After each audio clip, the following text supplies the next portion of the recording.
আমার মনে হয় এটা আমাদের দেশ। ধর্ম, বর্ণ নির্বিশেষে আমি সবসময় বিশ্বাস করতে চাই আমরা একটা সেকুলার জাতি। ধর্ম দিয়ে আমি আমার জাতীয়তাবাদ তো চিহ্নিত নয়। আমি মুসলমান বলে একটু বেশি বাঙালি, আর উনি খ্রিস্টান বলে একটু কম বাঙালি। তা কি সম্ভব? নয়। এটা তো কোনো মানদণ্ড হতে পারে না। জি না। সো আমি বাংলাদেশে জন্মেছি, এটা আমার দেশ। উনিও জন্মেছে, ওনারও সমান অধিকার আছে। ঠিক আছে? এটা আর যে কোনো কিছু ভালো হতে গেলে অনেক ধরনের বাধা সম্মুখীন হতে হয়। দেশের প্রতি ভালোবাসাটা শুধুমাত্র কথার মধ্যে সীমাবদ্ধ নয়, কাজের মধ্যে। চারিদিকে যেদিকে দেখছি সেদিকেই তাদেরকে দেখছি। অনেক কিছু শেখার আছে ওদের কাছ থেকে। আমি শিখছি, ভবিষ্যতে আরো শিখবো।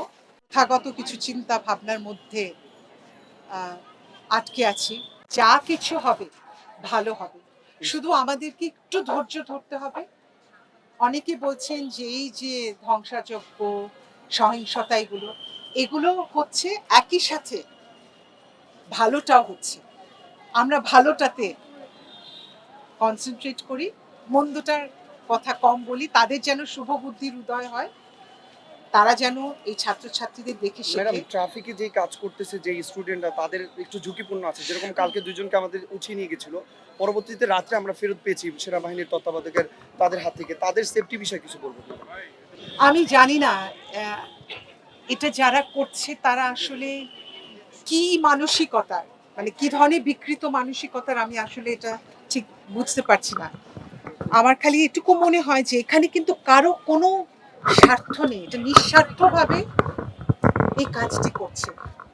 এটাকে যদি আমরা সমর্থন না করতে পারি, তাহলে তো নিজেদেরকে নিজেদের ধিক্কার দেওয়া ছাড়া আর কিচ্ছু নাই। আমার কাছে মনে হয় যে আমাদেরও নেমে আসা উচিত।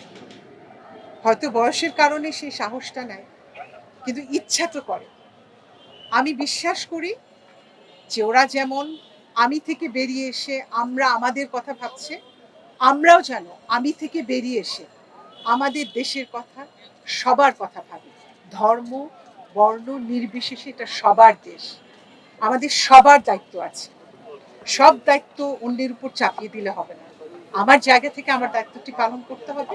যদি সেটা ঠিকভাবে করি, আপনি আপনার জায়গা থেকে করেন সম্মিলিতভাবে, তাহলে একটা ভালো কাজ। আর যারা এটার বিরোধিতা করছে তাদেরকে ঘৃণা এবং ধিক্কার দেওয়া ছাড়া আমার কাছে আর কোনো শব্দ নেই। এত ভালো কিছুর পরেও যদি সেটাকে অ্যাপ্রিশিয়েট করতে না পারি, তাহলে সেখানে অবশ্যই মনুষ্যত্বের জায়গাটিতে কোনো ঝামেলা আছে। আমি এটুকু বিশ্বাস করি।